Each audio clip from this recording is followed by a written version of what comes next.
It was one of those cold, gray November afternoons in Chicago, the kind that sinks into your bones like regret. I stood alone in a vacant lot, the wind slicing through my coat, my eyes scanning the ruins. Scattered chunks of charred wood, soot-smeared drywall, and jagged shards of broken glass littered the ground. Stray scraps of paper and debris danced around my boots, carried by the relentless wind. Looking at that burnt-out wasteland, I couldn't help but feel like it was a perfect mirror of what my life had become, an empty, gutted shell. Cold, broken, abandoned. A monument to bitterness, loneliness, and all the ways I'd failed. I nudged a chunk of crumbled concrete with my foot, trying not to think too hard, but of course, I did anyway. What the hell was I supposed to do with what was left? I met Lauren at a charity fundraiser just a few weeks after my 29th birthday. Back then, I was second in command at the family's retail company, and my great-uncle Walliser, CEO and the guy holding most of the shares, basically ordered me to go. "Shake hands," he said. "Be seen. Maybe drum up some goodwill."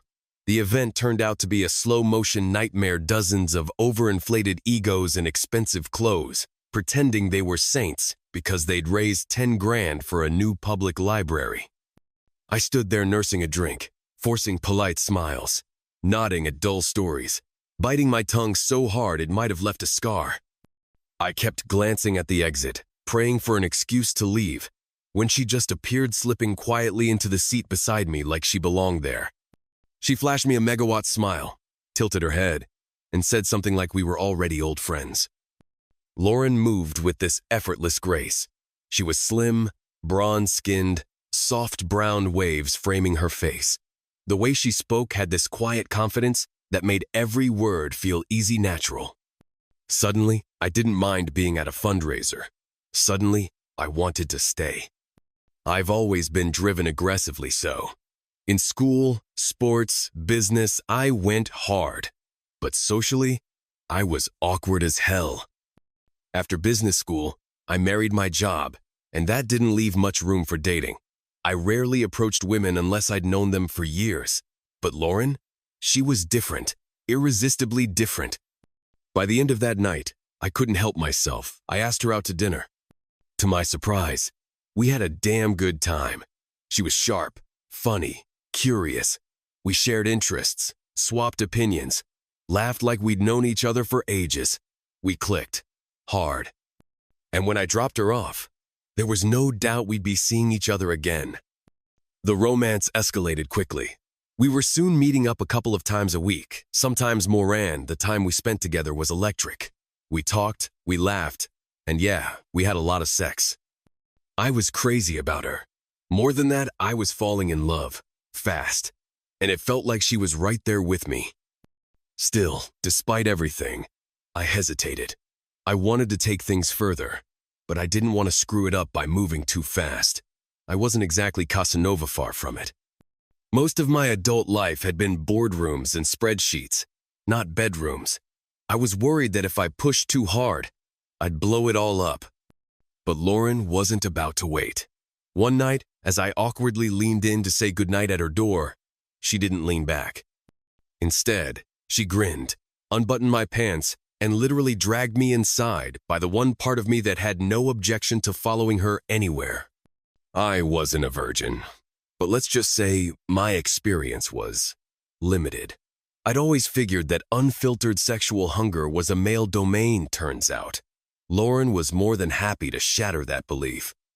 What happened next made a mechanical bull ride look like a nap, and by the time we were done, I was wiped physically, emotionally, completely. I remember lying there, staring at the ceiling, heart pounding, body buzzing, thinking, that was the best thing I've ever experienced in my life. From that night on, sex wasn't just something we did, it was something that happened easily, naturally, often. And as that part of our relationship deepened, so did everything else. A few months later, we moved in together. A little over a year after that, we were married. We found a 4-bedroom house in a leafy, quiet neighborhood with sidewalks, barking dogs, and the occasional kid selling lemonade on Saturdays. We landscaped the yard, got a dog cooper, A golden retriever who loved socks more than toy sand settled into what felt like the life people post about on social media. And I loved it. Almost every part of married life fit me like a tailored suit. The loneliness I'd been too proud to admit was gone. I had emotional support. A partner I could talk to, or at least I thought I could, and the physical closeness I'd never truly had with anyone else. We had love, sex with meaning, companionship, a future. It wasn't perfect, but damn if it wasn't good. Of course, there were cracks subtle, hairline fractures you don't notice right away. I was always a bit swamped at work. Lauren, unsurprisingly, wasn't thrilled with how little time I had for her. I'd come home mentally fried, and all she wanted was connection, attention, sometimes affection I couldn't immediately give. And I'm sure I had habits that annoyed her too, leaving socks on the floor, being too controlling with money, checking emails during dinner. You know, normal husband stuff. But the real tension came from one unavoidable truth. I had to deal with her family way more than I wanted to. Now, to be fair, they weren't terrible people. Her parents were warm, loud, and big on hugs. They liked me just fine. Too fine, maybe. They loved giving advice, especially about how we should live, which often sounded like, "When are you going to give us grandkids?" But we didn't spend enough time with them for it to become truly annoying. Annoying, adjacent, maybe. Her younger sister, though that was another story. Emma. Emma was like a shorter, puffier version of Lauren. Same fashion sense, same speech patterns, same laugh. They were practically interchangeable at times, same taste in music, same guilty pleasures, same borderline obsession with skincare products. And when Lauren and Emma were together, it was like I didn't exist. They whispered like co-conspirators, cracked inside jokes I couldn't decode, and had endless conversations about family drama, real and imagined. And since Emma and her husband lived just 15 minutes from us, we ended up seeing them way more than I cared to. Now, maybe I'm being petty. Maybe it was jealousy. But I couldn't help but feel like when Lauren was with her sister, I lost her completely. She wasn't my wife, she was part of a duo, and I was just the third wheel spinning in the background. Emma's husband didn't help. Derek was tall, had surfer boy good looks, and carried himself with a sort of clueless charm that wore thin quickly. He was the type of guy who called everyone buddy and meant it, but you knew within 5 minutes he wasn't really listening to anything you said. He ran a furniture store in Joliet that had been in his family for 2 generations. And if you heard him talk about it, you'd think it was some kind of Silicon Valley startup instead of a small-town furniture shop that barely kept the lights on. To hear Derek tell it, he was reinventing the entire industry. He talked about supply chains and customer experience like he was Steve Jobs redesigning the iPhone. The problem? His store was tanking. It didn't take a genius to see either, even a decent accountant. And the root of the problem, as far as I could tell, was Derek himself. But I didn't say that. I kept my mouth shut. Because keeping Lauren happy meant not rocking the family boat. So I smiled, nodded, and endured countless evenings listening to Derek pontificate about recliner trends like they were geopolitical events. I hated it. But I loved her. And that was the deal. I'd spent more than a few evenings before that just sitting there, nodding along like a zombie while Derek went on and on about furniture margins like he'd cracked the code to e-commerce. But this time, it wasn't Derek talking. It was Lauren. We'd been married for almost 2 years when she brought it up. I should have seen it coming from the moment I walked in the door that night. She'd set the table like we were celebrating something candles, soft jazz playing in the background, wine already breathing in the decanter. She wore this little black dress that she knew drove me nuts. All signs pointed to one hell of a night in bed. And honestly, I was looking forward to dessert before the main course was even over. But the longer we talked, the clearer it became that this wasn't seduction, it was strategy. She started laying the groundwork subtly, like she was painting a picture of how fortunate we were. "We're doing so well," she said. "Better than most. It just feels wrong not to help someone when you can help." I took the bait. "Help who?" With a dramatic sigh and just the right amount of guilt in her voice, she finally let it drop. Emma and Derek were struggling, really struggling, behind on bills. The store couldn't afford new inventory. Creditors were circling. Lauren leaned in, clasping her hands like she was confessing to something terrible. If they don't get help soon, Derek won't be able to place his next order. They'll fall even further behind. And then, she trailed off, as if the mere thought was too awful to finish. I stared at my plate for a moment, watching a drop of wine ripple in the glass. I knew exactly where this was headed. Okay, I said slowly. How much do they need? She blinked, clearly thrown off by my directness. That wasn't in the script. Chewing her lip, she finally looked up at me. 50, maybe 60,000. That would give them breathing room. Confidence. I damn near choked on my drink. Yeah, we were doing all right, but most of my cash was tied up in a family trust. 60 grand wasn't pocket change, it was a serious hit to our liquid assets. Technically, I could pull the money if I needed to, but doing so would mean dealing with Bernie Blackman, our family's business attorney and the trust's bulldog guardian. Bernie would move mountains for me, sure, but he'd also make my life hell for the next 6 months, asking when I planned to replace the funds. Not because he was heartless, just because he cared about that money more than most people care about their kids. I tried, for the first time in our marriage, to gently shut Lauren down. I don't know, Laura. That's a lot. Her face fell.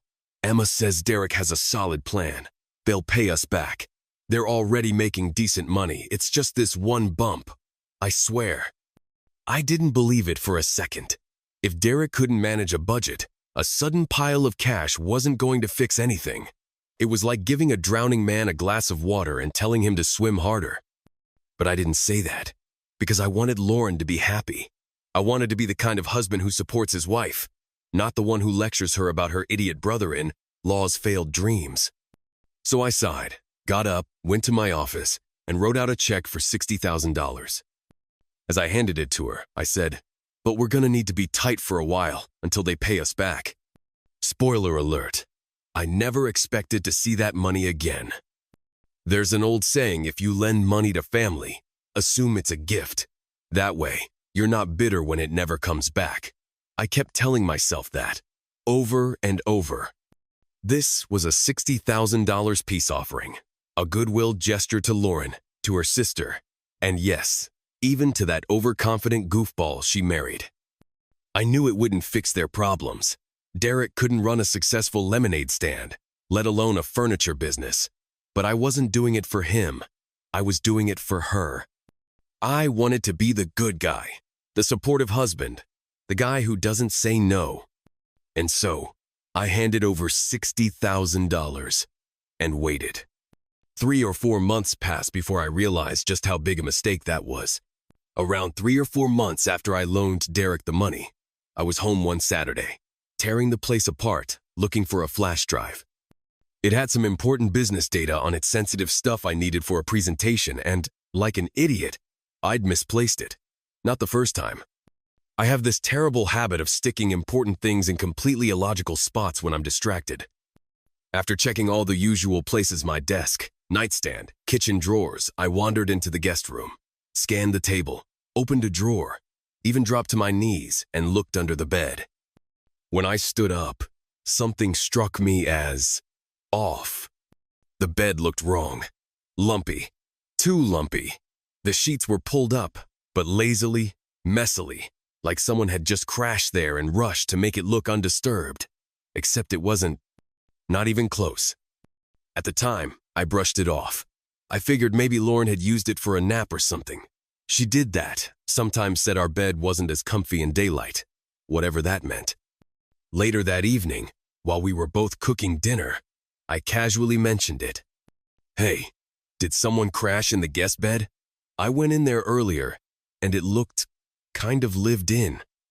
Lauren's reaction was way more intense than I expected. Her eyes widened, and she stammered, "Oh, yeah, that was me. I, took a nap. I was cleaning and got exhausted, so I just, sorry, I forgot to fix it up." I didn't think twice about it. That's how much I trusted her back then. I remember smiling to myself, thinking how funny it was that she seemed so embarrassed, like she thought I'd be mad she'd taken a midday nap. I even teased her about it, kissed her on the forehead, told her she was cute when flustered. In hindsight, that moment should have set off every alarm in my head. But it didn't, and it wasn't the only sign I ignored. Over the next year, little inconsistencies started stacking up, small oddities that I dismissed because I didn't want to believe what they might mean. Her job at that little independent bookstore, chill, quiet, sleepy, suddenly required these epic 5 to 6 hour staff meetings every Tuesday, and they were sacred, untouchable. "Don't call me during that time, please," she said. "It's intense. We cover a lot." I nodded, believed her. Then there were the bruises. Random ones. On her hips, her inner thighs, once on her collarbone. I asked a few times gently, "Where'd that come from?" She always had an answer. I bumped into the desk. I slipped in the tub. Oh, Cooper jumped up on me too hard. And like an idiot, I nodded. Again. Then came the underwear. Stuff I didn't recognize. More risque than what she normally wore. It'd show up in the laundry, and I'd think, that's new. But I never asked. Maybe I didn't want to know the answer. But the tipping point? Orange juice. I know. It sounds stupid, but stay with me. Lauren had started shopping at this fancy high-end grocery store. Nothing wrong with that except they didn't carry the orange juice I liked, the one I'd bought for years. She came home with some overpriced organic stuff, and I asked her to switch back. She said no, claimed this store was on the way home from her Tuesday meetings and that it was just more convenient. But that didn't add up. The bookstore wasn't anywhere near that part of town. The route didn't make sense. And suddenly, something started to itch at the back of my mind, an idea I didn't want to admit to myself, but couldn't quite ignore anymore. And then, less than a year and a half after that first loan, Lauren started making subtle noises about needing to support Emma and Derek again. By that point, Derek hadn't paid back a dime, not a cent. The 60 grand was long gone, and I had zero interest in lighting more cash on fire for a business I knew was swirling the drain. So I brushed Lauren off with a half-hearted, "Let's talk about it later," hoping she'd take the hint and drop it. She didn't. Instead, she kept circling back, mentioning how Emma and Derek were about to lose suppliers, how they needed a store upgrade, how a second loan would bridge the gap until things turned around. I tried to be firm, but I could feel myself slipping into that all-too-familiar trap of wanting to be the nice guy, the helpful husband, the good in-law. I didn't want to say no outright. So instead, I came up with a plan. I finally caved and told Lauren I'd go take a look at Derek's business plan and check out the store in person. Honestly, I was hoping that once I saw the mess up close and confirmed it was a financial disaster, she'd back off, that maybe reality would do the talking for me. So I met Derek on a Monday morning at his shop. As expected, he greeted me with the enthusiasm of a golden retriever on espresso, grinning, back-patting, throwing around terms like vision and revitalization, like we were about to launch the next IKEA. He walked me around the floor, pointing out all the potential, introduced me to his 3-person staff like they were a Fortune 500 dream team, and beamed like I was already sold. When we paused near a leather sectional with one busted leg, he finally launched into his grand plan. According to Derek, all he needed was a bit more cash for inventory, some modest renovations, a marketing push, and the store would absolutely take off. He spoke with such conviction it almost sounded believable. Like he really believed it. But I didn't. Not for a second. Eventually, we sat down in his cramped little office in the back. I tried to be diplomatic, soft-spoken, measured, told him I had some concerns, that his cost structure was high, that his margins were thin, that even with more stock, he probably wouldn't boost revenue unless he restructured the whole business. I didn't want to crush him, but I also wasn't about to pretend I thought this was a smart move. Stringently, I suggested he think about selling the business and trying something else.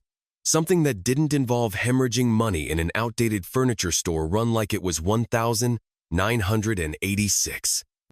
He bristled immediately. Offended, defensive, told me that all he needed was a facelift, a kickstart, and that everything would fall into place. I could see the wall go up behind his eyes, the same look Lauren got when she didn't want to hear something. I couldn't bring myself to say no to his face. So I did the cowardly thing. I told him I didn't have enough personal cash on hand to loan him that much, and that any significant help would have to come from the trust. I'd talk to Bernie, I said. See if we could work something out. No promises, though. That was my out just enough of a maybe to let him down later, with Bernie taking the blame. It was weak, I know, but I wanted to keep the family peace. I wasn't ready to make enemies. Not yet. And truth be told, Bernie would probably sign off if I really pushed. But I'd spent years building up this myth around him that he was the impenetrable gatekeeper of the family money. I leaned into it, made it sound like I couldn't overrule him even if I wanted to. It gave me cover, and Bernie never seemed to mind playing the heavy. I think he kind of liked it, honestly. At the end of the meeting, Derek stood up, clapped me on the back, and shook my hand like we were sealing a multi-million-dollar deal. His face lit up like he'd already won. That confident, clueless smile made my stomach twist with guilt as I walked back to my car. I pulled out of the lot, heading down the highway, trying to talk myself out of the shame I felt for not being more honest, for letting him believe something I knew wasn't real. You're just buying time, I told myself. Buying peace. And then I saw it. A small grocery store off to the right, tucked behind a row of townhouses. The paint was green. The sign in bold letters. Salvador's. I slowed down, stared. It looked completely unfamiliar, like something out of a dream or a glitch in the Matrix. But that name, that odd specific name, it rang a bell, and I couldn't place it. Not right away. But I kept driving, and the nagging started in the back of my brain, like something I'd forgotten was clawing its way forward. Something about that store was important. I just didn't know why yet. I might open the conversation with Bruce, how I'd lay it out like I already knew everything, bluff my way into a confession, or at least rattle him enough to give something away. But before I could launch into that fantasy, the missing puzzle piece clicked into place. Salvador's. That was the name of the grocery store Lauren had suddenly started shopping at. The same store that didn't carry my favorite orange juice. The one she insisted was more convenient, even though it wasn't near our house, wasn't near her job, and wasn't even remotely close to anywhere she was supposed to be on Tuesdays. Except now, as I sat in Derek's parking lot, I realized something chilling. Salvador's was just a few blocks away. And that changed everything. I made a sharp U-turn and drove slowly past Salvador's, taking in the storefront again with new eyes. The green paint, the lettering, the weird location. Then I doubled back and pulled into the lot outside Derek's store, killing the engine and sitting there, staring at the glass doors like they might confess for him. I pulled out my phone and searched. Salvador's Grocery Store, Chicago. Only one location popped up. This one. The one in front of me. And the store just happened to close early on Tuesdays. Lauren's Tuesday meetings were always sacred. She never took calls, never texted back, always shopped at Salvador's afterward. My mind spiraled. I tried to play devil's advocate. Maybe she had another office nearby. Maybe she met Emma for lunch out here. Maybe she had a gym in the area. Anything? But the logic didn't stick. Every time I circled back, I landed in the same unsettling place. She wasn't shopping here for groceries. She was shopping for convenience, for privacy, for proximity. And what, exactly, was close by? Derek's store. That thought, tugly, persistent, was like a splinter I couldn't pull out. My stomach tightened. I felt the kind of nausea that hits right before you realize your life is about to change. I couldn't shake the idea anymore. I needed more than speculation. So I made a choice. I got out of my car, slammed the door, and headed straight into the lion's den. The door creaked open as I stepped into Derek's store.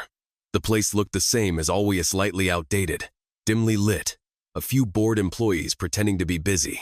But now everything felt heavier, charged. Like I was walking into a crime scene no one knew was a crime yet. Near the front counter, a middle-aged guy in a wrinkled shirt was stirring coffee with the focus of a monk. He looked annoyed before I even opened my mouth. "Sorry," he grunted. "I'm on break."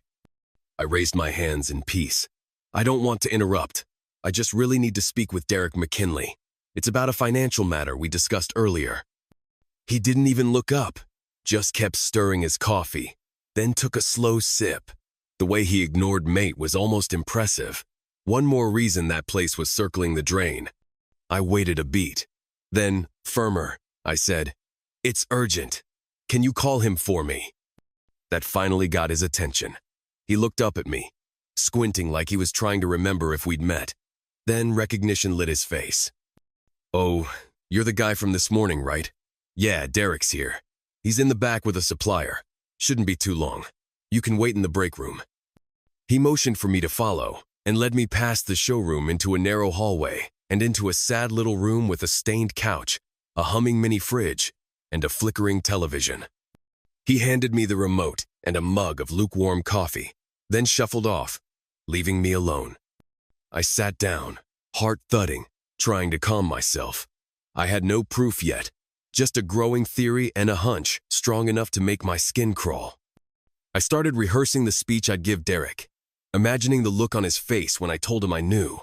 Maybe I'd lie, say I had photos, recordings, something damning. Maybe he'd crack. Maybe he'd beg. Maybe he'd punch me. Or maybe I'd just have to swallow the shame and move on. But part of me hoped he would confess. Because part of me already knew. I was still rehearsing in my head, picturing how I might drop hints, say I had photos, maybe a video, or even claim that Lauren had come clean herself. Just enough to shake Derek. Just enough to get him to crack. But then, my eyes started wandering around the break room. First, just to kill time. I flipped through some outdated magazines, surfed a few boring cable channels on the fuzzy old television, and then, without really thinking, I started to look more closely. That's when it hit me. If they were stupid enough to use this store as their personal playground, this room, the break room, was probably ground zero. And if that was true, then the ratty pea-green couch in the corner was their stage. I stared at it for a moment. Faded fabric, a couple of stubborn coffee stains, a rip along one of the armrests.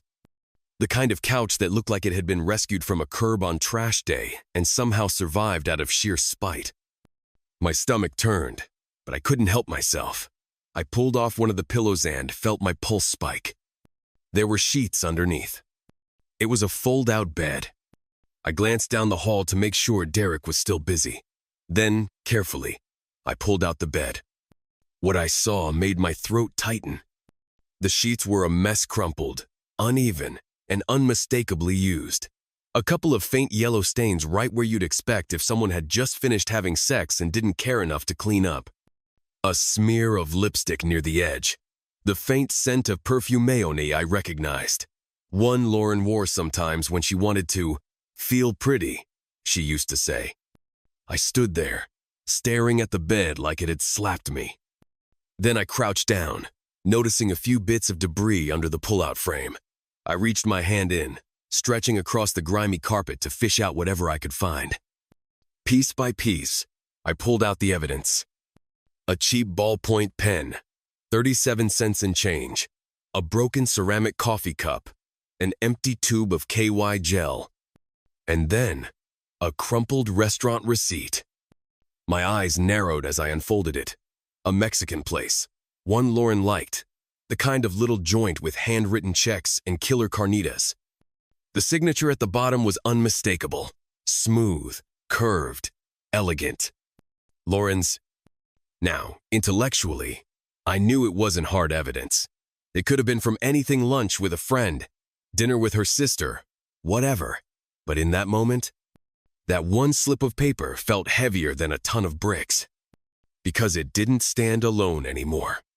It was the final piece in a puzzle that had been forming slowly and painfully in the back of my mind. The messy guest bed, the bruises, the mysterious underwear, the secretive Tuesdays, the grocery store detour, and now this. It all snapped into place. Lauren was cheating on me. With Derek. And that realization, it didn't just hurt. It ignited something.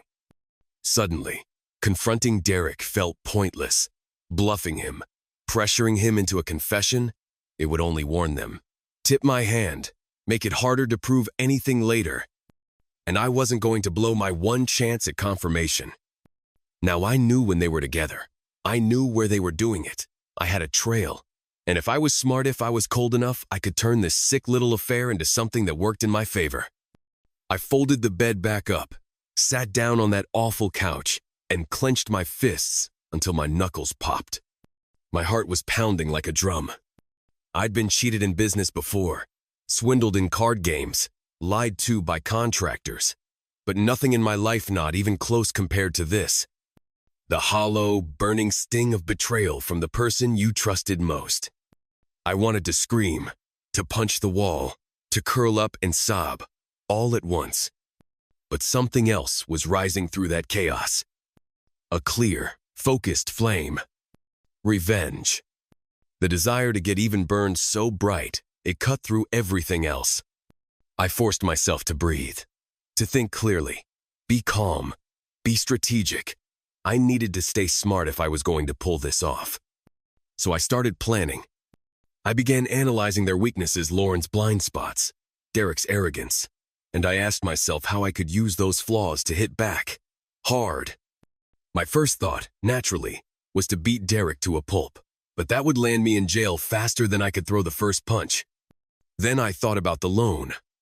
I could call it in, demand full repayment, ruin him financially, humiliate them both. But I remembered something Bernie had told me once, years ago, when I was thinking about taking out a loan from a bank that was throwing around flashy incentives and pressuring me to sign.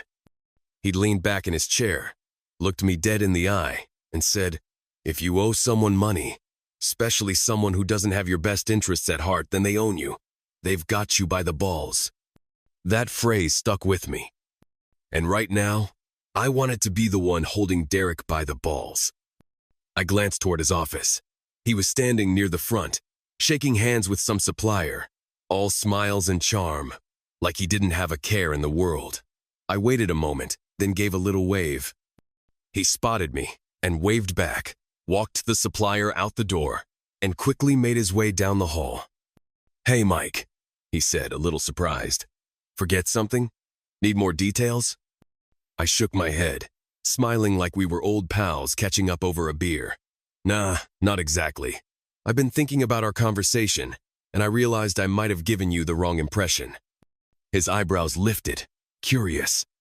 "I just want to be clear," I said, keeping my voice warm and sincere. "I think you're doing a hell of a job with this place. I really do." I might have sounded overly cautious earlier, but that was just me being thorough. You know how I asking the hard questions, being a responsible investor. Derek chuckled, visibly relaxing. "Of course, man. All good businessmen do that." "Exactly." I nodded. "And more importantly, your family. I want you to know I believe in what you're building here. I really do. This isn't just about making a safe investment. It's about doing what's right. For you, for Emma, for Lauren, for all of us." His face practically lit up. He nodded, beaming. "I didn't want you going home with doubts," I continued. "I'm going to try hard to get this funding pushed through. Now, I don't have that much in liquid assets. Most of my money's tied up in the trust, but I think I can convince Bernie to approve the withdrawal." Derek's smile stretched wider with every word. "Man, that's amazing. You won't regret it. This business is on the edge of a breakthrough, I'm telling you. Once I get that cash, it's all green lights." I forced myself to match his enthusiasm, grinning like we were celebrating already. "That's what I like to hear. I'm not worried, not one bit." "Neither should you be," he said, thumping his chest lightly. "You're going to see a return on this loan, Mike. Guaranteed." "Of course. There'll be a formal agreement," I added quickly, keeping my tone light. "Bernie's big on protecting the trust. So we'll need to do everything by the book collateral. Repayment terms, interest, the usual. But I think we can get everything drafted and signed in just a few days. And if everything goes smoothly, you'll have the funds within a week." Derek exhaled with relief and grinned so hard it almost looked painful. He reached out, gave me another one of those firm, overly eager handshakes, and said, "Mike, you're saving this business. I mean it. Thank you." I nodded, hiding the storm brewing inside me behind a smile. Because I wasn't just going to loan him the money. I was going to set a trap, one that would lock him down so tight he'd have no idea what hit him. And the next morning, I walked into Bernie's office, shut the door behind me, and dropped into the leather chair across from his desk. He was on the phone, scribbling notes with his usual intensity. Without looking up, he held up a finger. "Give me a sec." I was visibly fidgeting, leg bouncing, fingers tapping on the armrest. I could feel the heat behind my eyes, like adrenaline was still simmering from the night before. Bernie noticed. He always noticed. As soon as he ended the call, he looked up at me with a squint and asked, "So, Mike, what's got you so twitchy this morning?" I cleared my throat, leaned forward. "Bernie, I think I need access to the trust. I'm going to authorize a large loan." He sat up straighter, nodding thoughtfully. "All right. Shouldn't be a problem. What kind of loan? How much are we talking?" He turned toward his monitor, clicked through a few folders, and pulled up the spreadsheet that tracked the trust balances and allocations. Classic Bernie, always 2 steps ahead. I swallowed hard, then leaned in even closer, lowering my voice. "Before we dive into the paperwork, I need something from you. Complete confidentiality." He raised a brow. "Mike, you know I always—" "No," I cut him off. "I mean it. You might feel tempted to loop in Wallace or someone else from the family or the office. Don't. Not this time. This stays between us." He tilted his head, eyes narrowing. "Mike, if this is something illegal—" "It's not," I said quickly. "Not illegal. Not even close. In fact, what I need is the opposite. I want something airtight, clean, legally bulletproof." Bernie leaned back in his chair, folding his arms. "Go on." "I need you to draft loan documents, solid ones, the kind that a court would drool over. Every term has to be crystal clear, collateral locked in, default penalties spelled out in painful detail." He tapped his pen on the desk. "You're expecting a default, aren't you? Let's just say I'm building for it." He eyed me suspiciously. "Mike, it kinda sounds like you're setting a trap." I didn't flinch, more or less. He was silent for a beat, then asked, quietly, "Who are you trying to trap?" I took a deep breath, my jaw tightening. Then I looked him dead in the eye. "My brother-in-law, Derek." "And why?" I hesitated just a second. Then, "Because of Lauren." That was all it took. Bernie's eyebrows shot up. His mouth opened like he wanted to say something, but nothing came out. He closed it, blinked a few times, reached for a glass of water, and took a long drink. Then he exhaled. "You're sure about this?" "Very." And that was that. Within a week, the paperwork was ready. Bernie drafted one of the most brutally unforgiving business loan agreements I'd ever seen, clean, legal, and absolutely loaded with landmines. I personally delivered it to Derek. He brought in his lawyer for the review, a short, muscular guy named Tim Sauer, who also happened to be his cousin. We sat down together in the back office. Tim flipped through the documents with surgical focus. "Okay," Tim said finally, setting the stack on the table. "I looked this over last night. It's a standard business loan, more or less. But there are a few things I want to walk you through before you sign." Derek leaned back, flashing that clueless grin like he was posing for a family barbecue. "Of course. Hit me." Tim cleared his throat and turned to face him, tone noticeably more serious. I couldn't help but notice the slight look of pity, or was it disdain, in his eyes. "First off, this is a $425,000 loan, repayable over 7 years. The interest rate's standard, nothing shady. but payments start right away, just over $6,000 a month. Derek nodded eagerly. Yep, got it, no problem. Now, Tim continued, the actual amount you'll receive is $365,000. Derek's brow furrowed slightly. Wait, why not the full? Because, Tim said, cutting him off, Mike is recovering the $60,000 you previously borrowed. That gets paid back from this amount, and the rest goes to you. He paused. That clear? Derek blinked. Then, slowly, smiled again. Oh, sure, totally. Makes sense. Yeah, I get it. He turned to me and gave me a thumbs up. Thanks, man. Seriously. I nodded calmly, hiding the satisfaction bubbling beneath the surface. He had no idea what he'd just stepped into. I see. Italian, Derek replied, smugly adding a clumsy little accent to the word, as if it would earn him some extra credibility. Tim just looked at him flatly and sighed under his breath. All right, Tim continued, clearly trying to keep things moving. Next point. The loan is secured by collateral. That means it's tied not just to your business, but also to the property up north, Kiewik, right? Where the duck hunting cabin is. Derek nodded, pointing vaguely toward the documents. Yeah. They want to make sure Mike's trust is covered if things go sideways. But hey, he let out a short laugh. That's not going to happen. The business is solid. I think so. Mike thinks so. Right? He turned to me with that grin that had started to make my skin crawl. Oh, absolutely, I said, beaming. Derek walked me through the books. I think he's sitting on a gold mine. I kept the grin plastered on my face. Of course, you know Bernie, he's ultra-conservative. He plans for catastrophe even if you're selling umbrellas during a thunderstorm. So he's big on securing the loan, just in case. Tim turned toward Derek with a more serious look now. Do you understand what that means? If you default, the business, the property, everything tied to this loan can and probably will be transferred into the trust, including that duck hunting land. That's been in your family how long? Since my grandpa? Derek replied, dropping the bravado for a moment and putting on a more somber tone. Yeah, I get it. It's serious. But I'm confident. I really think this loan will turn things around. It's safer than continuing without it. Tim raised one brow but nodded. All right. But you also understand that if you're even 3 months late on payments, penalties start stacking immediately.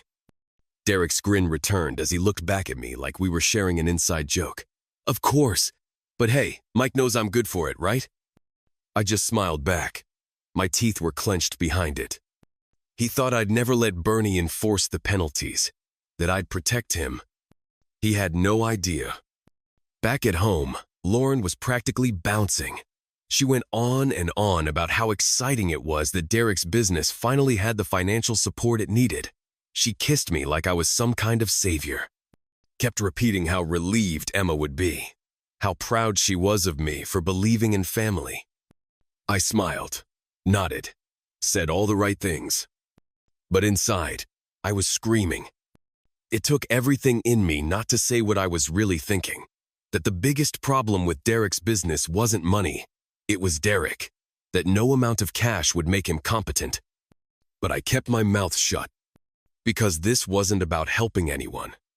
This was about watching them fall slowly, legally, inevitably. I just needed time, more information, evidence, leverage. Until then, I had to keep playing the role, the patient husband, the supportive brother-in-law, the guy who didn't suspect a damn thing. It was harder than I thought it would be. Having dinner with Lauren without cracking was a nightly test of will. Being in the same room as her, pretending I didn't know she was sneaking off every Tuesday to roll around on that disgusting fold-out couch. Torture. And sex? It became something I avoided. If she pushed, I had to force myself through. I'd emotionally numb, physically detached. Eventually, I found myself retreating to a dark memory.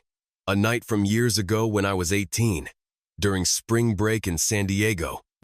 My buddies and I ended up across the border in Tijuana, chasing cheap thrills. We drank too much, watched shows that were more disturbing than arousing, and eventually ended up somehow. I couldn't even make it home that night. I trashed my office, instead swept everything off my desk in one furious swipe, puked into my trash can, twice. At some point, I threw a paperweight at the door so hard it left a dent in the wood. Then I sat down and watched the footage. The details were just as horrifying as I'd expected, and somehow worse. I fast-forwarded through the surveillance video of that Tuesday, speeding through the hours until finally there she was. A woman in a blue dress with a large shopping bag appeared in the frame and walked into the break room. My stomach turned.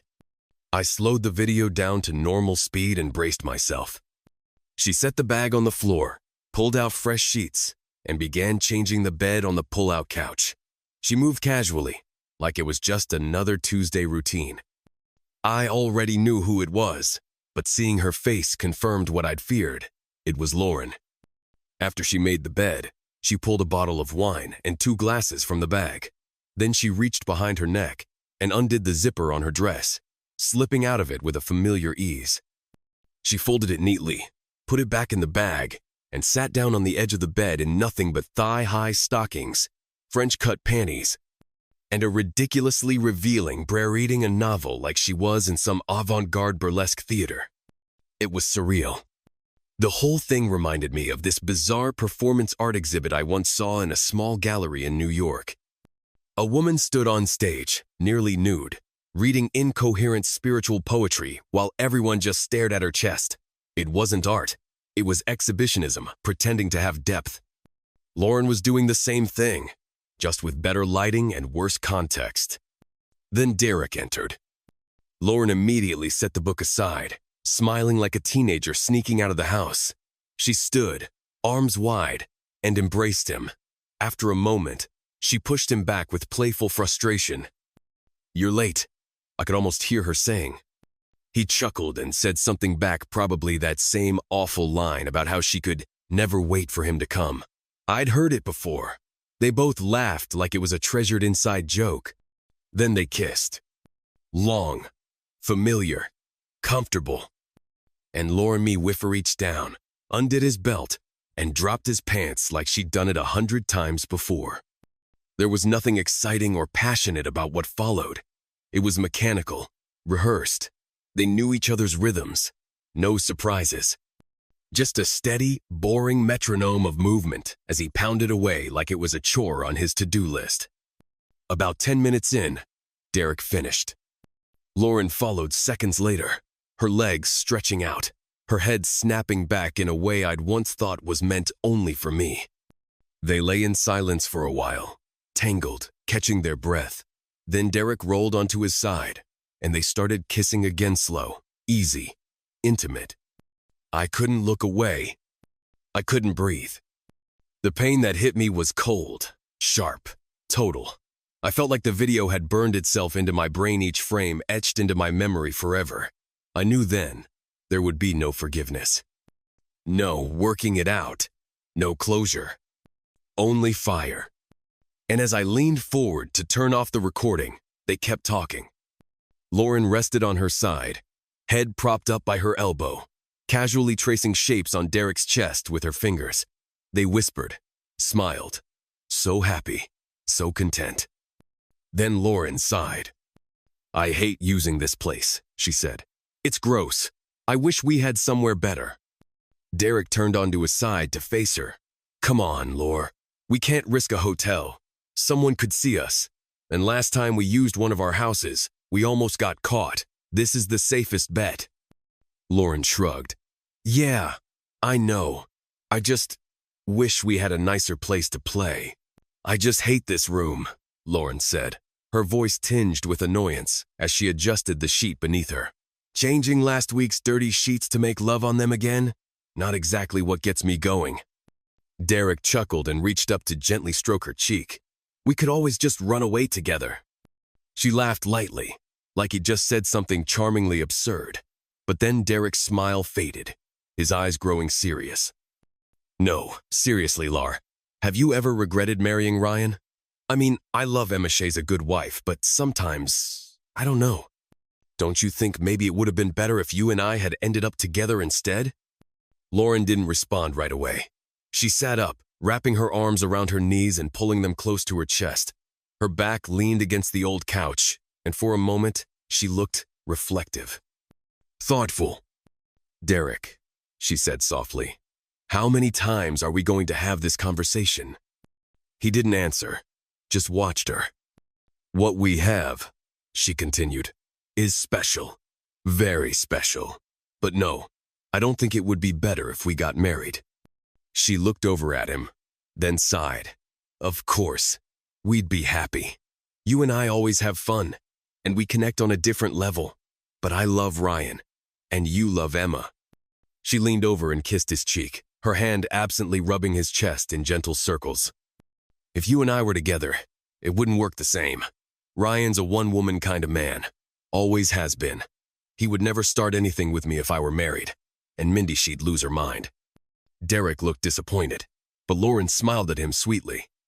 The truth is, people like you and me, we love big. We have this gift. We can love more than one person at a time. And honestly, we need to.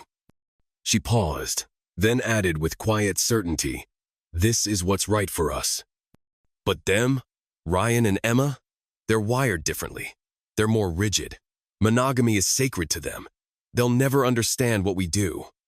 They'll never be able to juggle it emotionally and still make everyone happy. That was the moment I snapped. I didn't even realize I'd picked up the paperweight until I'd hurled it at the office door with a crack that echoed off the walls. Because hearing her rationalize what she was doing, hearing her talk about gifts and emotional capacity like she was some kind of enlightened being, it was too much. I loved her. God help me, I loved her. Or maybe I loved the version of her I thought was real, the one who looked me in the eye and said, I'm yours. Maybe she was the only woman who ever truly made me feel that way. Wanted, chosen, enough. And in return, I got lies. Not just betrayal, but justified betrayal.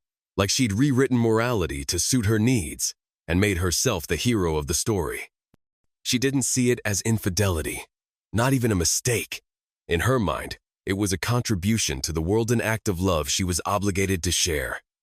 That night, I didn't go home. I passed out on the couch in my office with the lights off and a stack of divorce paperwork sitting beside me, half signed.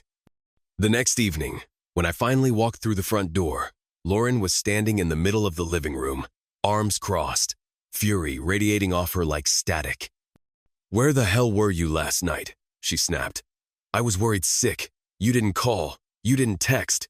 You didn't tell me anything. I raised a hand slowly to stop her mid-rant. Last night, I said evenly. I was at work. I got drunk. Couldn't drive home, so I stayed there. She blinked, stunned. Her jaw slackened a little. Wait, you got drunk? At work? I nodded, the corner of my mouth twitching into something between a smirk and a grimace. Well, she said, voice cracking slightly. You could have told me something. I almost called the police. What the hell is going on with you? I didn't answer. Not yet. I just stared at her. Not with hatred. Not with sorrow. With clarity. I walked right past her, straight into the living room, not saying a word. Dropped onto the couch, kicked my feet up onto the coffee table, and pulled my briefcase into my lap. I flipped the latches open with slow, deliberate clicks. Behind me, Lauren let out an exaggerated sigh, sharp and theatrical, and stomped into the room after me. She dropped into the chair across from me like she owned the place and shot daggers at me with her eyes. Okay, she snapped. How about some answers, Ryan? Why'd you drink yourself stupid at work? What the hell happened last night? What is going on? I didn't respond right away, just kept rummaging through the case, calmly pulling out a few folders and laying them down beside me, one by one, like I was setting up for a presentation. Just a second, Lar, I said coolly. Need to get my things in order first. I stacked the papers neatly, took my feet off the table, and placed the folders there instead. Then I leaned forward, elbows on my knees, and rubbed my hands together like I was about to carve a Thanksgiving turkey. I looked up and gave her a tight smile. All right, I said. Let's begin. Begin what? She asked, her voice now tinged with uncertainty. Begin, I repeated. You know after what happened last night. Her posture shifted. The confidence she came in with, the righteous anger, had already started to shrink. I could see the fear creeping in, the way she blinked faster, the slight tremble in her fingers. Ryan, she said quietly, can you at least tell me what this is about? Oh yeah, I said, nodding slowly. I watched the video. She blinked. What video? The one of you and Derek. On that couch. In that room. Having sex. Yesterday. I gave her a sharp, thin smile. Honestly, it was kind of disturbing. So yeah, I got drunk. Maybe went a little overboard. Hope you understand. The color drained from her face. She froze. Completely. Her mouth opened. Closed. Then opened again, like she was trying to form a sentence but couldn't remember how vowels worked. Her lips moved without sound, her eyes darting between the papers on the table, the door behind me, and my face. I could practically see the denial trying to crawl its way to the surface, looking for any lifeline it could cling to. Finally, she managed to speak. Barely. I don't understand, Ryan. What are you talking about? Oh, come on, Lauren, I snapped. You can't possibly be this stupid. I gestured to the stack of papers and folders in front of me. I'm talking about you and Derek. What you've been doing for a year. Every goddamn Tuesday. In his break room. On that nasty couch. Her breath hitched. She gasped and slapped a hand over her mouth. I waited. Nothing. Then, after a long pause, she whispered, Ryan, we can work this out. Please, let me explain. I think if you just let me talk, I can make you understand. Oh, I understand just fine, Laura. I reached into the briefcase again and pulled out a DVD in a plastic sleeve. I held it up for a second, then slid it slowly across the table toward her. This is your copy, I said. Don't ask how I got it, I've got my own. For reference. And, I don't know, maybe to help you write a book someday. The Sacred Art of Cheating While Feeling Morally Superior. Subtitle, How I Turned My Marriage into a Case Study in Self-Deception. She stared at the disc like it might explode, her body subtly pulling away, as if its mere presence could hurt her. You're welcome, I added flatly. For a second, she looked like she might get up, maybe rush me, maybe fall to her knees and be gore, maybe try to claw the DVD away and snap it in two. She shifted forward, one hand gripping the armrest. Then she stopped. I raised my hand sharply, palm out, and she froze mid-motion. She hesitated, then sank slowly back into the chair. She bit her lower lip for a moment, nervous. Then she locked eyes with me and started speaking with this strange, rehearsed calm. Her voice was low, steady, but I could see the tremble beneath it. Like she was trying to sound grounded while everything inside her cracked. Ryan, listen, she said. You have to try to open your mind here. There's no reason to destroy our lives over this. We have different values, different emotional skill sets. I love you. I've always loved you. And I've always been willing to accommodate our differences. I hoped you could do the same. I let out a sharp, mocking snort. Different values and talents? I echoed. Are you seriously trying to pitch cheating as a talent now? She blinked. That's not what Because if that's the bar, I cut in. I'm pretty sure half the world is talented. Hell, I'm talented too. But I didn't lie. I didn't sneak around. I didn't destroy my marriage for a thrill on a discount sofa. She took a deep breath, eyes drifting toward the ceiling, like she was praying for patience. Or a script. Okay, maybe talent isn't the right word, she said. It's ability. That's it. I have the ability to love more than one person, to really, deeply love them. I always have. She looked back down at me, her voice regaining a trace of that faux therapist calm. Just because we've been taught these outdated ideas about love and exclusivity doesn't mean they're right. There's no real reason why I can't or shouldn't share that love. This isn't about deception. It's about emotional depth. I leaned forward slowly, my voice tight with disgust. Lauren, stop. Just stop. I could feel the heat rising in my throat, my hands gripping my knees to keep from shaking. You're not enlightened. You're not progressive. You're not some new age oracle of emotional flexibility. You're just selfish. That's all this is. Selfishness wrapped in spiritual wallpaper. Her eyes flared, but I didn't let up. I get it. You think you're special because you can juggle 2 men at once and still sleep at night. You call it love. You call it depth. But it's just the same old crap people have been doing for centuries. I paused. Let her feel it. It's not a gift, I said. It's not ability. It's cheating. Something snapped in her then, like a switch flipped.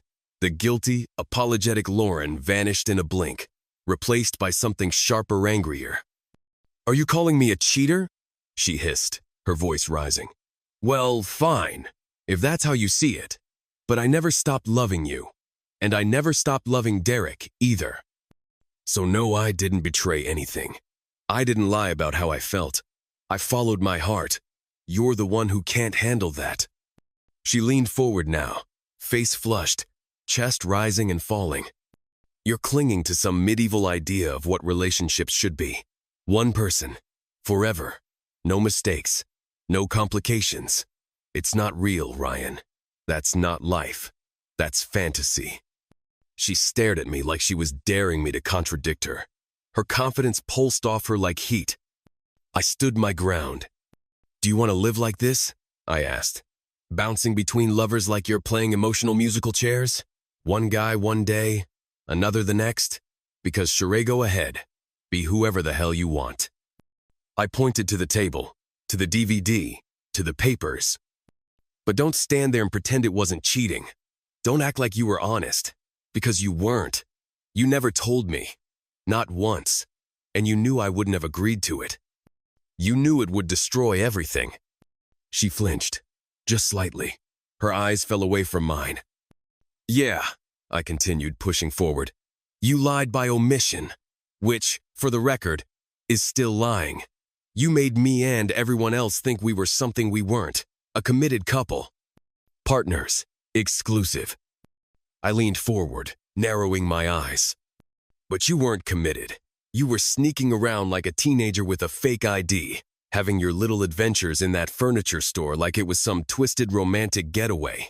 You lied. You lived a lie. And you dragged me along for the ride. By now, her eyes were glassy with angry tears. Her lips trembled, not with sorrow, but fury. She shook her head slowly, tightly as if that could undo everything. She just sat there, shaking her head, lips pressed tightly together, angry tears clinging to her lashes but apparently out of words, out of excuses, out of illusions. I stared at her for a moment, waiting, giving her the chance to say something, anything real, but she stayed silent.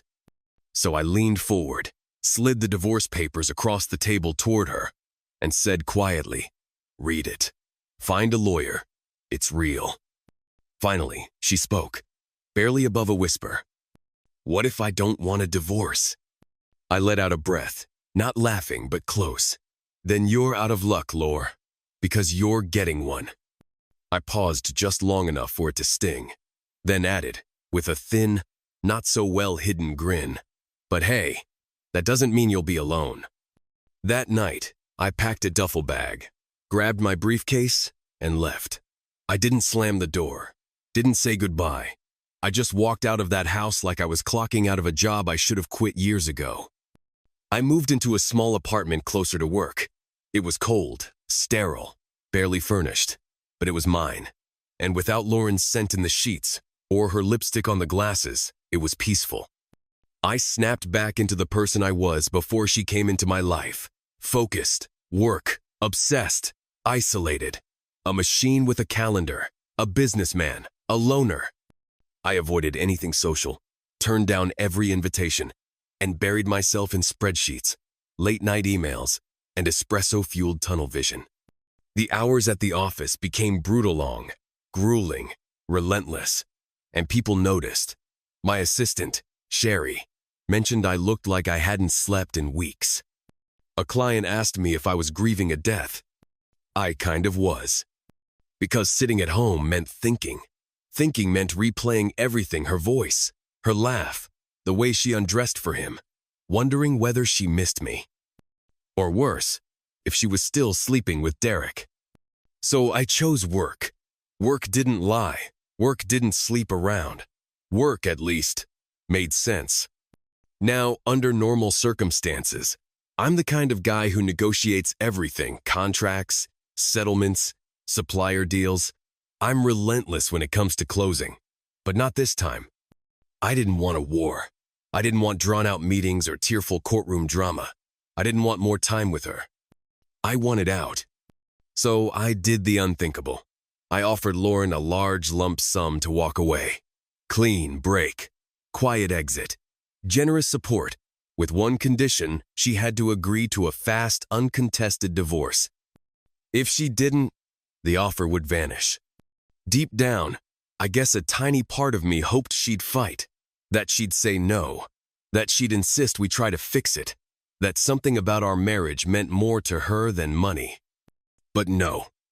She gave a few half-hearted objections, asked for clarification, maybe feigned hesitation.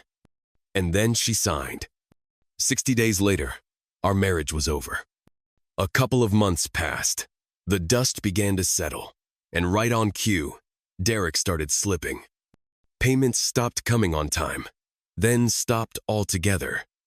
Bernie sent formal warnings, polite at first, then much less so. Eventually, Derek got a letter he couldn't ignore. It spelled things out clearly. We were coming for everything. He called. He emailed. He made excuses. Swore the money was coming. Just a delay. Just a hiccup. I told Bernie to go full pressure.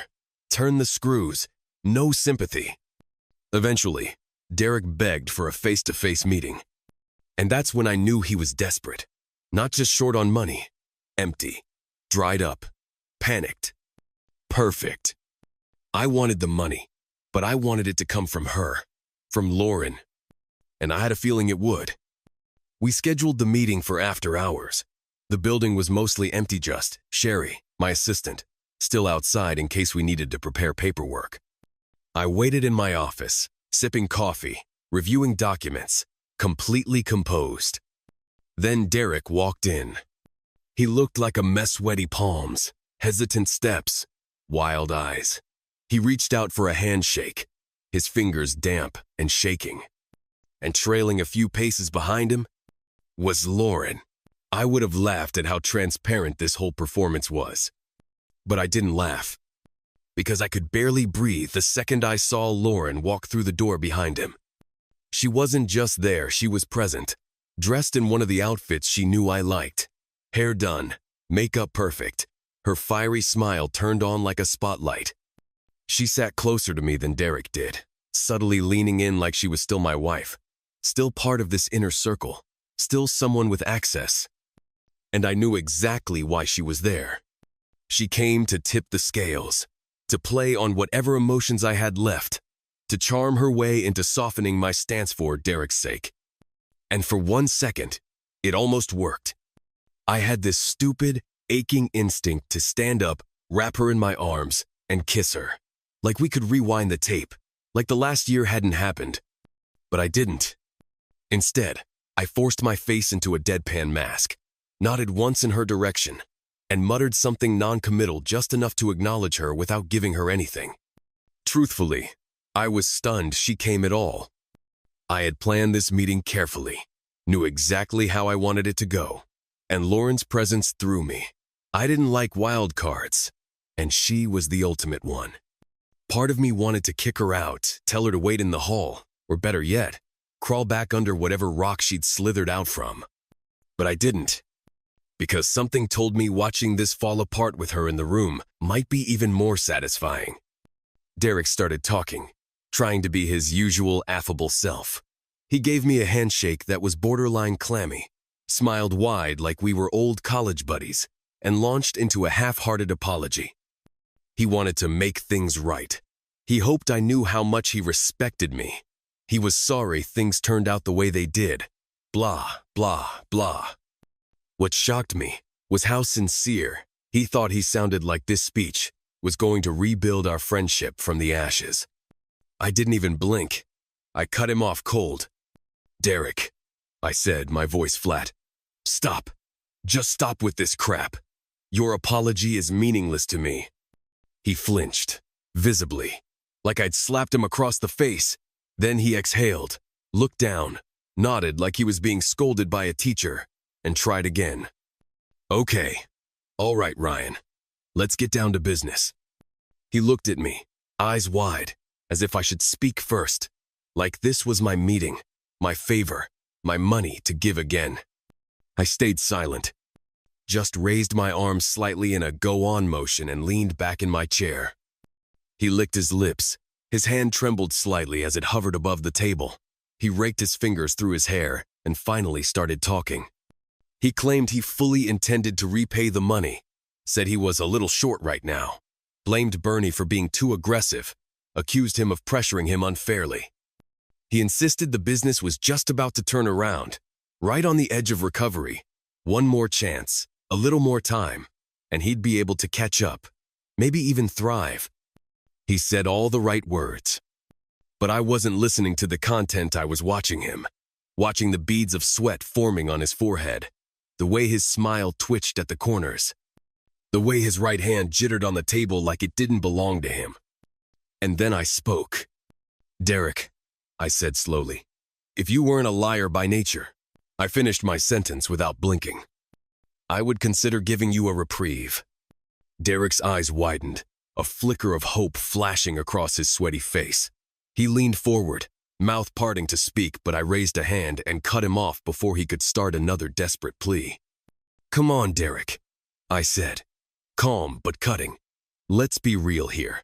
It's kind of hard to trust a man who didn't think twice about screwing his married sister-in-law." I let that sink in. I wanted the words to sting, to rattle his spine. "And then," I added, "you walk into the husband's office asking for money. Again, that's not just betrayal. That's insult. That's comedy." Derek shifted awkwardly in his seat, shrinking into himself. Beside him, Lauren cleared her throat.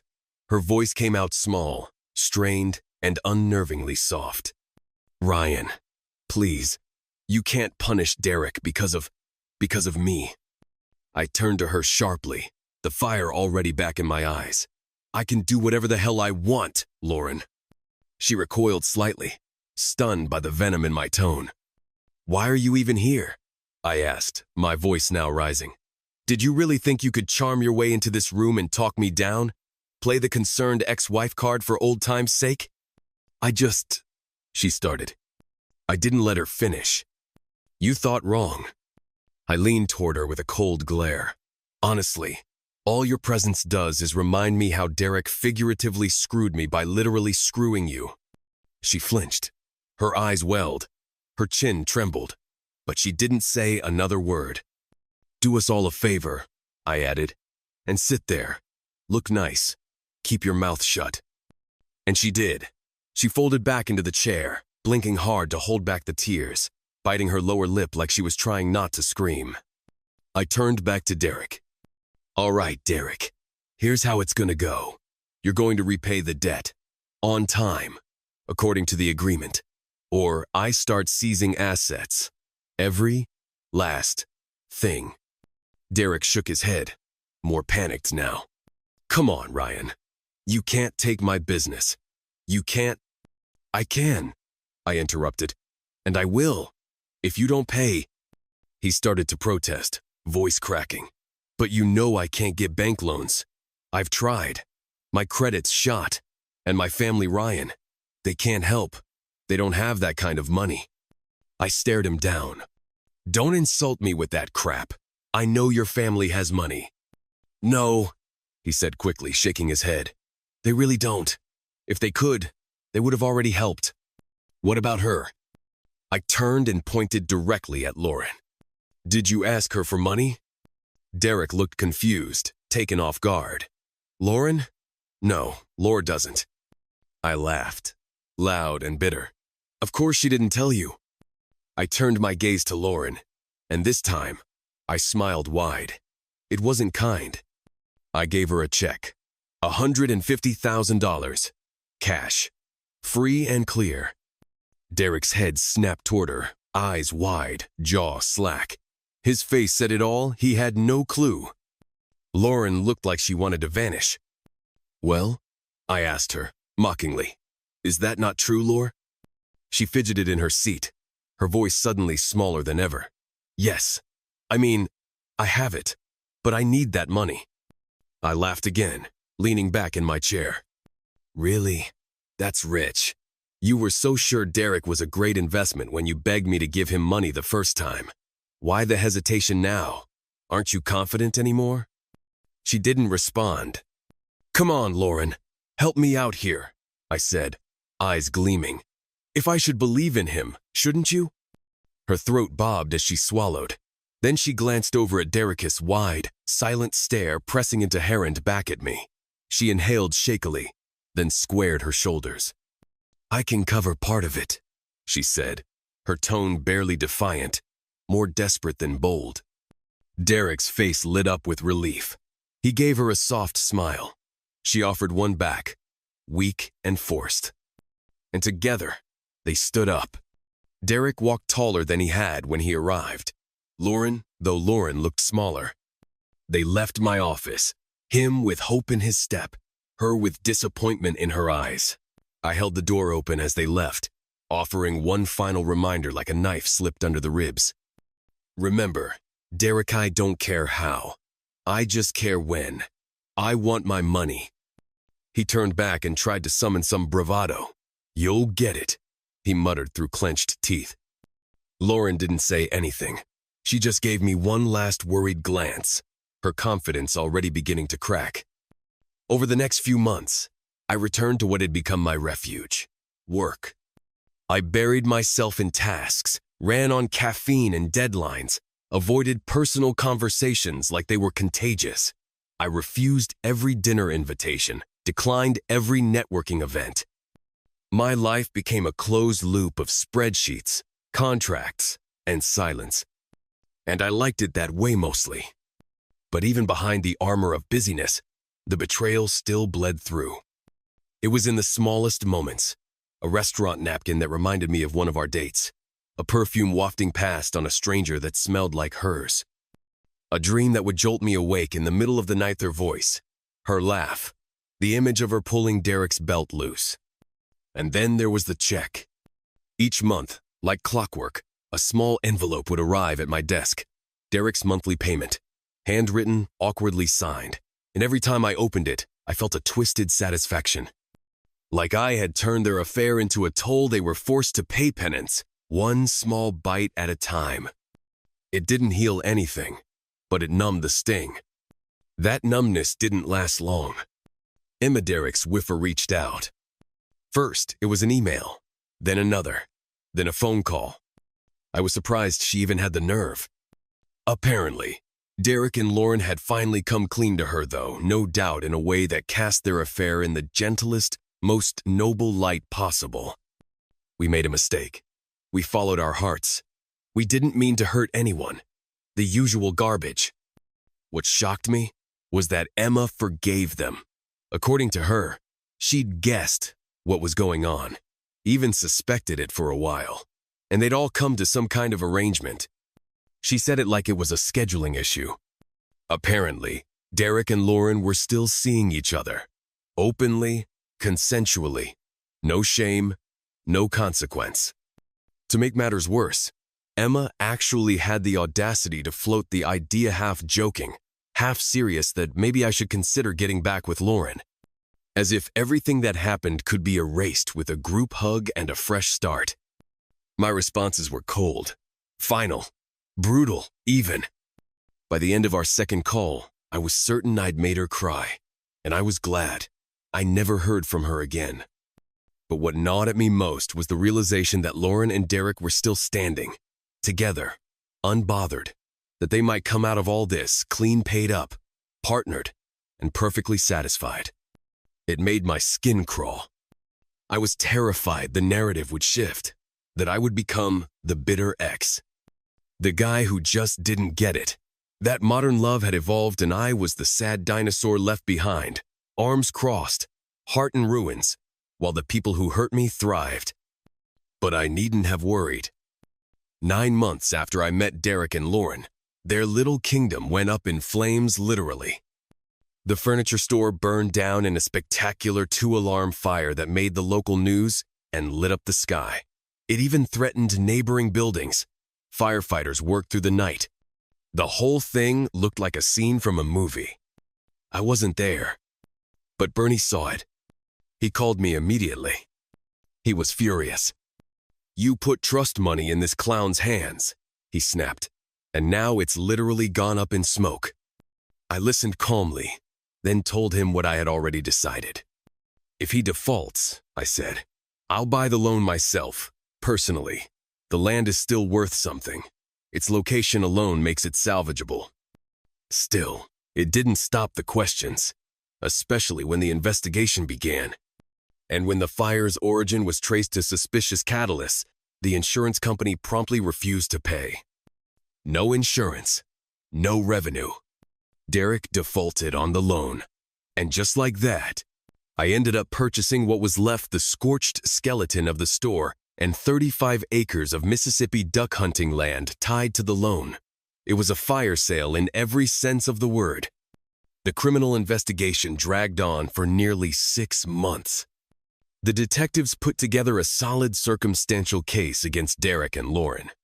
They built their theory piece by piece: how the store had been bleeding money for months, how Lauren had been throwing cash at it to keep it afloat, how Derek had desperately scrambled for loans and, when that failed, quietly tried to offload the business at a steep discount.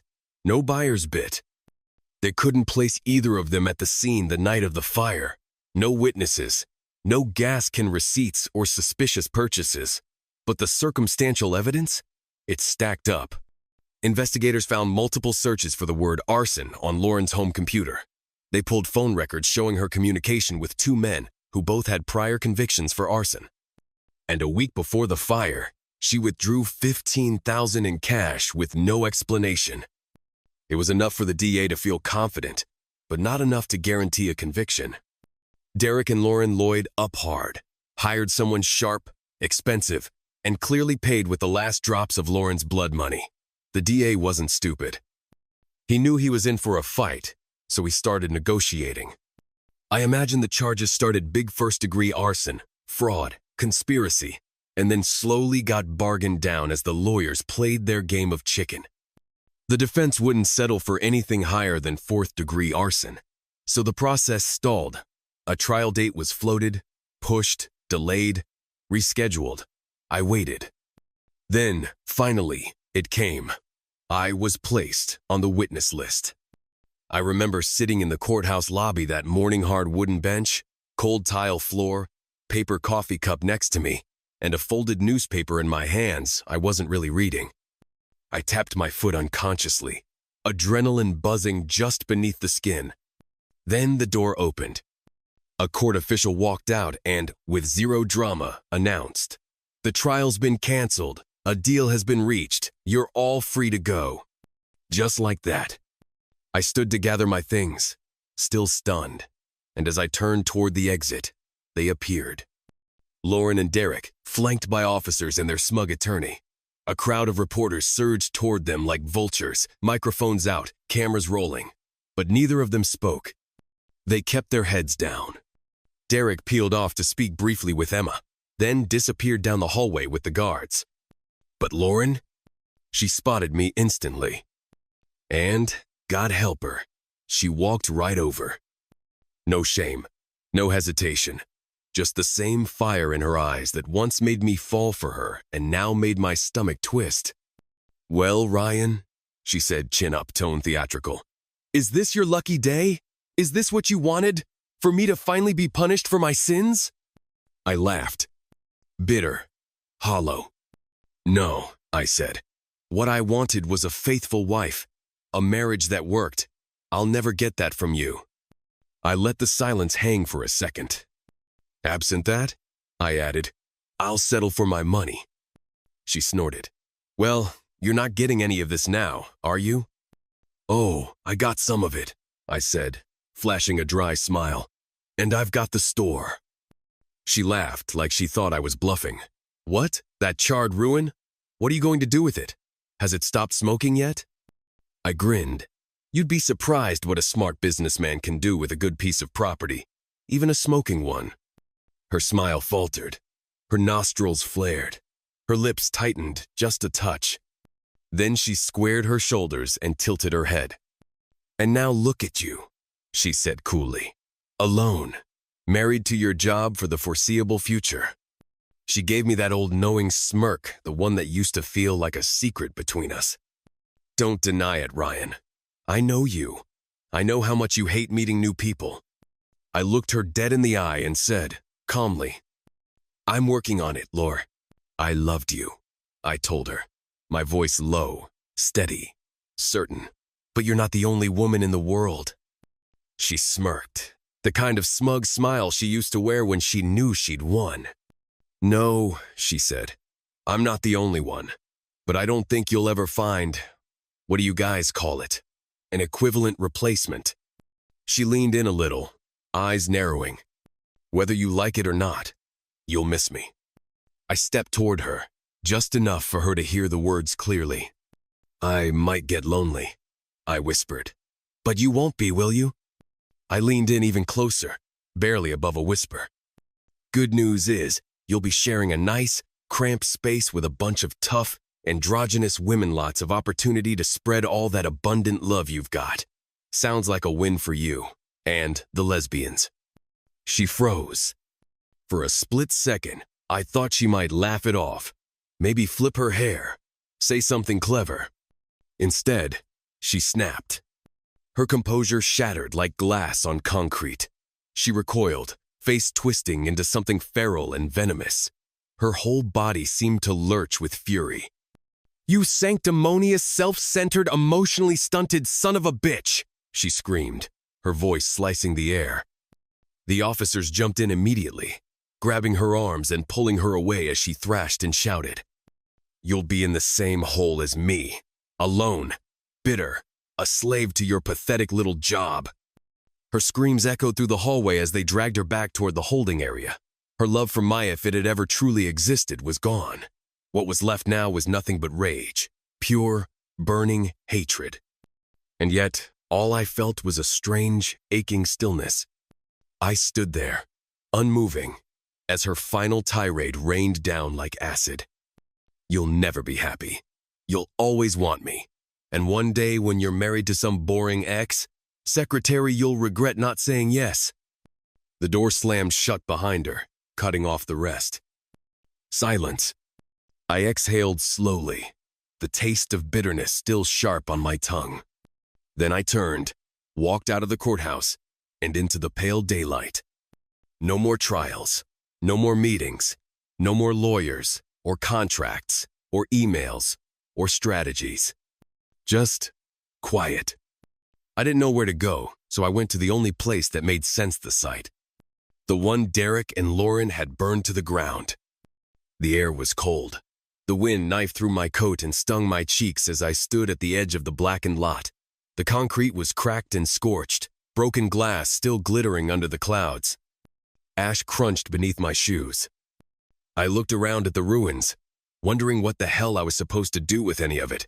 Sell the land, cut the loss, walk away and bury it with everything else they left in ruins. That would have been safe, predictable, smart even. But there was another option. I could rebuild, start over.